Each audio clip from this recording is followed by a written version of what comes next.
Imagine a throne atop Mount Olympus, forged not merely of gold and ivory, but of solemn oaths, the sanctity of the hearth and cosmic order. Upon it sits Hera, the most august of goddesses, a figure whose complexity has been flattened for centuries by a simplistic narrative, that of the jealous wife. However, to reduce Hera to this single dimension is to look upon the ocean and see only the foam on the waves, ignoring its abyssal depths, its powerful currents, and its fundamental role in regulating the world itself. The question we must ask is not whether she was a victim or a tyrant, but how a deity of such vast power, worshipped by entire city-states like Grand Argos and opulent Samos, could have been so profoundly misunderstood. Her story is, in truth, a turbulent mirror reflecting eternal questions about feminine power, violated dignity, vengeance as the only available language within an asymmetrical power structure, and the bitter price of fidelity in a system that does not demand it from all.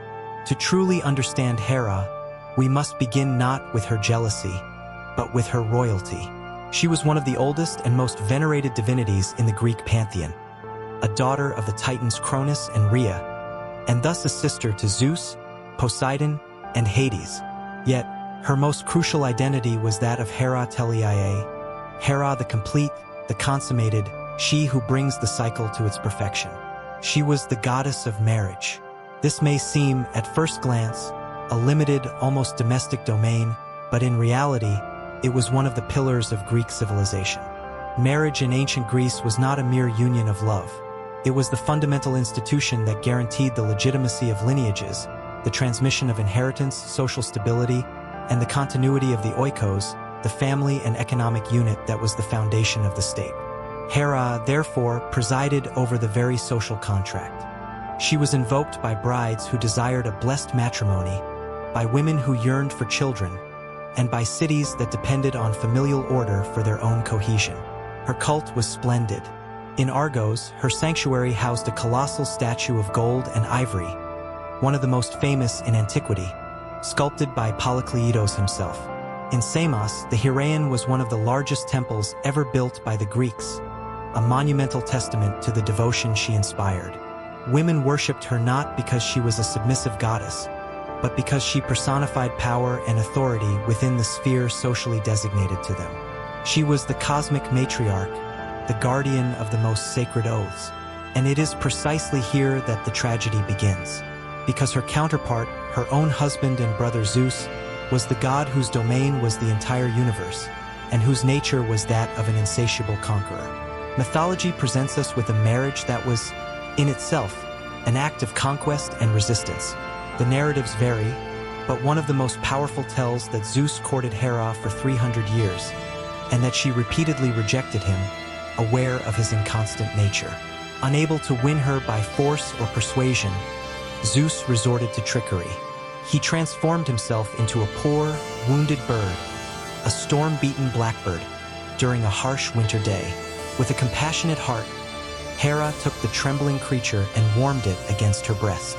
It was then that Zeus resumed his divine form and violated her. The shame and social pressure were so great that Hera, to preserve her honor, agreed to marry him.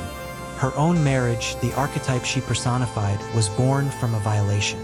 This foundational myth is crucial. It establishes the power dynamic from the very beginning. Hera does not enter the marriage as an equal, but as a vanquished party forced into an alliance with her conqueror. Their shared throne on Olympus is, therefore, built upon a profound fracture. Given this traumatic origin, Zeus's endless infidelities are not merely personal grievances.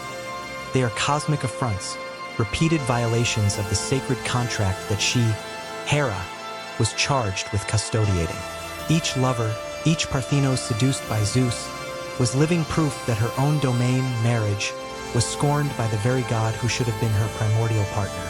Hera's fury, then, cannot be read simply as the petty jealousy of a possessive wife. It is the fury of a supreme judge whose own laws are constantly broken by her more powerful colleague. It is the anger of order in the face of chaos. It is the indignation of one whose authority is publicly humiliated and whose cosmic function is reduced to a farce. And yet, This is where the narrative becomes complicated and where Hera begins to transition from the wronged victim to the figure many interpret as a tyrant. Because her vengeance is rarely, if ever, directed at Zeus. His power was absolute and unquestionable. Confronting him directly was a lost battle, as she herself discovered when, on one occasion, she allied with other gods to bind him, a revolt that ended with her being suspended from Olympus by golden chains, a nightmare of humiliation. Unable to challenge the tyrant, her wrath falls upon the more vulnerable targets, Zeus's lovers and his illegitimate children. Her vengeance thus becomes a form of horizontal power, exercised not upon the oppressor, but upon other victims of the same system. It is a cycle of violence that perpetuates pain, rather than resolving it. Let us look at the examples, which are as numerous as they are tragic. Hera pursues Leto, another Titan goddess, with such ferocity that she prevents her from giving birth on any solid land, forcing her to find refuge on the sterile island of Delos, which until then floated and was not considered terra firma. Her wrath against Semele, a mortal princess pregnant with Zeus's child, is even more insidious. Disguising herself as an elderly nursemaid, Hera convinces Semele to ask Zeus to reveal himself to her in his true divine form, a sight no mortal can withstand. Semele is consumed by the celestial fire, but Zeus saves the fetus, Dionysus, and sews him into his own thigh until the gestation is complete. Hera's persecution of Io, another mortal lover, is one of the most distressing sagas. She transforms the young woman into a heifer and places the hundred-eyed guardian, Argus Panoptes, to watch her eternally. Even after Hermes slays Argus, Hera sends a gadfly to incessantly sting the poor Io, now transformed into a beast, on a mad flight across the world. These acts are, without a doubt, cruel. They reveal a creature consumed by a resentment so profound that it leads her to inflict unimaginable suffering. It is easy, and even tempting, to condemn Hera for this tyranny. She appears to be the architect of the suffering of women who, in most cases, were victims of Zeus's lust, often seduced or raped under various disguises. However, it is vital to ask, what was Hera's alternative? In a world where her power was ultimately limited by Zeus's vengeance against his rivals, even if those rivals were, in truth, coerced, was the only way to reassert her authority and express her pain. Her struggle was not just for a husband, but for the integrity of her own domain, for the validity of her own status. Each illegitimate child of Zeus, especially one like Heracles, whose name means the glory of Hera, was a direct threat. Heracles was not just a bastard. He was a potential heir, a rival to her own children, like Hebe and Ares. Hera's relentless persecution of Heracles, from sending 2 serpents to kill him in his cradle to instigating his 12 labors, was a political struggle for supremacy in the pantheon. It was the defense of her legacy. Thus, in the first part of our exploration, we see Hera as a deeply paradoxical figure. She is the goddess of marriage, whose own marriage is a painful farce. She is the guardian of order, whose methods of enforcing it generate immeasurable chaos. She is a goddess worshipped and respected publicly, but privately powerless against the primary source of her anguish. She is simultaneously victim and tyrant. Her story is a study of what happens when legitimate power is systematically denied and disrespected, forcing it to manifest through distorted and destructive channels. She is not an irrational monster. She is the logical, albeit terrible, product of a system built upon her own humiliation. Her fury is the language of her pain, a pain that echoes through the millennia, challenging us to look beyond the legend of jealousy and see the woman, the goddess, the sovereign trapped in a golden cage of her own throne. If the first part of Hera's story shows us the genesis of her fury, the construction of a powerful goddess in a trap of humiliation, the second part invites us to plunge into the wider consequences of that fury and to question the legacy she left behind.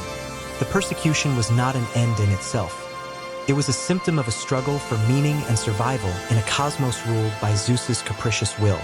And it is by following the trail of her wrath, particularly in the figures of Heracles and Athena, that we can begin to discern the contours of a possible transformation, of a reconciliation forged not in forgiveness, but in the recognition of power.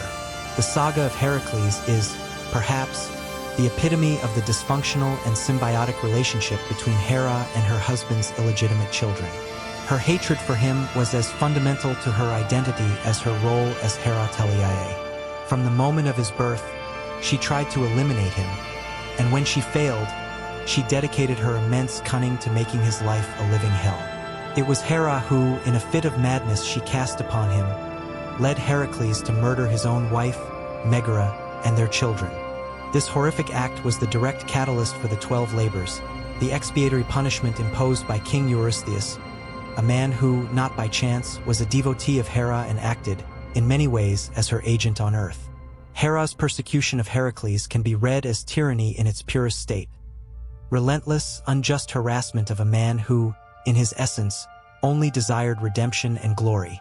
Yet, there is another layer more subtle and profoundly ironic. By creating obstacle after obstacle, challenge after challenge, Hera, involuntarily, forged Heracles into the greatest hero of Hellas. Each labor, each trial she directly or indirectly instigated, served to amplify his legend, to solidify his place as the champion of humanity against chaos. The glory of Hera, the meaning of his name, was ultimately achieved through her persecution. Without Hera's furious opposition, Heracles might have been just another strong demigod. With it, he became a titanic figure, a symbol of resilience in the face of adversity of divine origin. The climax of this paradoxical relationship occurs at the end of Heracles' life. After his mortal death, he ascends to Olympus. And here, in one of the most surprising and psychologically rich gestures in all of Greek mythology, Hera finally reconciles with him. She not only accepts him but adopts him as her own son. He marries Hebe, her daughter, the goddess of youth, and becomes a full member of the Olympian family. This act is not a simple capitulation. It is a recognition. Hera, the goddess of order and legitimacy, finally integrates the bastion of Zeus's chaos into her own system. She domesticates the threat, not through destruction, but through assimilation. By adopting Heracles, she transforms the ultimate symbol of her husband's infidelity into a symbol of her own power and her capacity to forgive, or, more likely, of supreme political strategy. He becomes, finally, her glory. This reconciliation speaks of a hard-won wisdom, an understanding that power sometimes lies not in crushing opposition, but in co-opting it, in making it part of one's own legacy. It is a moment of profound maturity for a goddess who spent an eternity reacting with fury. But Heracles is not the only figure through which we can measure the complexity of Hera's power. Her relationship with Athena, the goddess of wisdom and strategic warfare, is equally revealing. Athena was born from Zeus's head, already adult and armored, after he swallowed his first wife, Metis, fearing she would bear a son who would surpass him. Athena is, therefore, a child of Zeus alone, raised in his intellect, and she is consistently portrayed as his favorite, the confidant to whom he entrusts his symbols of power, the thunderbolt and the aegis.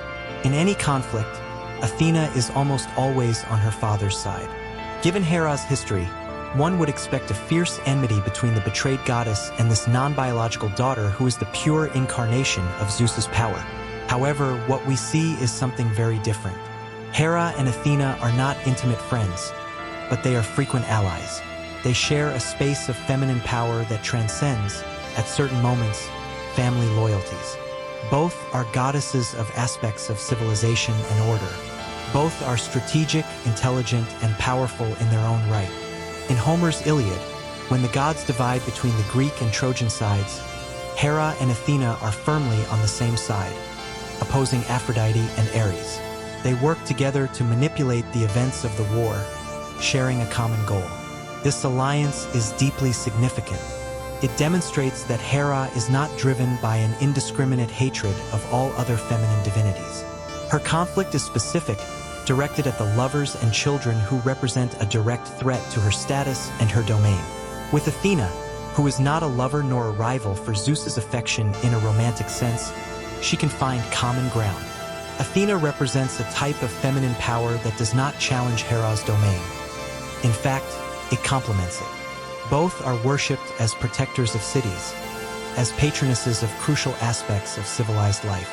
This alliance suggests that, in a context where her authority was not challenged, Hera was perfectly capable of collaboration, strategy, and wielding constructive power. It is this duality that defines Hera's final legacy. On one hand, she remains in popular culture as the archetype of the jealous, vengeful wife, a misogynist warning about the dangers of an angry woman. This interpretation has served, for centuries, to minimize her power and justify her caricature. On the other hand, when we look at her with a more attentive eye, she emerges as one of the most potently tragic and resilient figures in mythology. She never completely submits. Even when defeated, she regroups, plans, and counterattacks. Her fury is her agency in a system that denies her direct agency over her oppressor. So, was Hera a victim or a tyrant? The answer, inevitably, is that she was both, and that these two roles are inextricably linked. She was a victim of a foundational violation, of a marriage that was a trap, and of continuous public humiliation. Her tyranny over the innocent was the deformed consequence of this victimization, the only form of control she found in a world where control was denied to her in her most fundamental relationship. Her story is a profound and disturbing commentary on the nature of power, especially feminine power, in patriarchal societies. What happens when the guardian of the law is forced to live under illegitimacy? What happens when her voice is not heard in the highest court? Hera is not a goddess to whom one turns for comfort or gentleness. She is a goddess of iron and fury, of broken oaths and relentless vengeance. But she is also a goddess of fierce resistance. She never abandoned her throne. She never resigned. She continued to be worshipped by generations of women who, in their own limited lives, perhaps understood her struggle instinctively, not as an approval of her behavior, but of her refusal to disappear silently. Her cult, her majestic temples, her unshakable position as Queen of Olympus, all attest to a power that not even Zeus's infidelities could erode. In the end, Hera survives. She is not a figure to be simply loved, but to be respected, perhaps even feared, and certainly understood in her overwhelming complexity. Her story is not about how to be a good wife. It is about how to maintain one's own sovereignty when all the institutions around you conspire to deny it. And in that sense, her struggle echoes, not as a whisper of jealousy, but as an ancestral cry of untamed feminine power, a cry that still inspires us today to look upon the complex figures of mythology and of history with more nuance and more compassion.